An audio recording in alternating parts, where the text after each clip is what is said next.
حسبي ربي جل الله ما في قلبي غير الله نور محمد صلى الله لا إله إلا الله حسبي ربي جل الله ما في قلبي اللهم صل على سيدنا ومولانا محمد وعلى آل سيدنا ومولانا محمد مبارک وسلم وصلی علیہ۔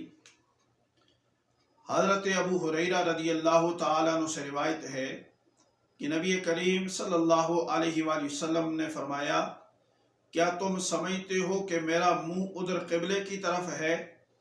خدا کی قسم تمہارا رکوع اور تمہارا خشوع مجھ پر کچھ پوشیدہ نہیں، اور میں تمہیں اپنی پیٹھ کے پیچھے سے بھی دیکھتا ہوں۔ اس حدیث مبارک سے چند فوائد معلوم ہوئے۔ نبی کریم صلی اللہ علیہ وآلہ وسلم کو اپنے جیسا بشر نہ سمجھو اور نہ کہو۔ حضور صلی اللہ علیہ وآلہ وسلم کی کوئی چیز بھی ہم جیسی نہیں۔ حضور صلی اللہ علیہ وسلم کی ہر چیز نرالی ہے۔ دیکھو ہماری آنکھیں صرف آگے دیکھتی ہیں، پیچھے کیا ہو رہا ہے اس کو نہیں دیکھ سکتی، لیکن حضور صلی اللہ علیہ وآلہ وسلم کی آنکھیں مبارک جس طرح آگے دیکھتی ہے اسی طرح پیچھے بھی دیکھ لیتی ہیں۔ یہ وہ آنکھیں ہیں جنہوں نے رب کا دیدار کیا، بھلا ان کی برابری کون کر سکتا ہے؟ اگر تم دیوار کے پیچھے نہیں دیکھ سکتے تو یہ مت کہو نبی پیچھے نہیں دیکھ سکتے، معاذ اللہ۔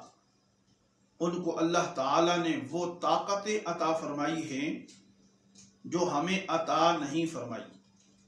اگر ہمیں کسی چیز کا علم نہیں اور کوئی شے ہم سے غیب میں ہے تو اس کا مطلب یہ نہیں کہ حضور صلی اللہ علیہ وسلم کی نگاہوں سے بھی اوجھل ہے، بلکہ جہاں ہماری نگاہ نہیں پہنچ سکتی مصطفیٰ کریم علیہ السلام کی نگاہ وہاں بھی پہنچ جاتی ہے، اور کوئی شے حضور صلی اللہ علیہ وسلم کی نگاہوں سے اوجھل اور مخفی نہیں۔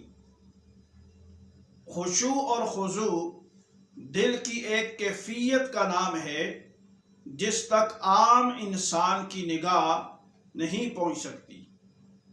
نماز پڑھتے وقت آدمی کے دل کی کیا کیفیت ہے اس کا کوئی اندازہ نہیں کر سکتا، لیکن اللہ تعالیٰ نے اپنے محبوب کو اتنی وسیع نگاہ عطا فرمائی ہے کہ جو دل کے حال اور قلب کی کیفیت تک کو دیکھ لیتی ہے۔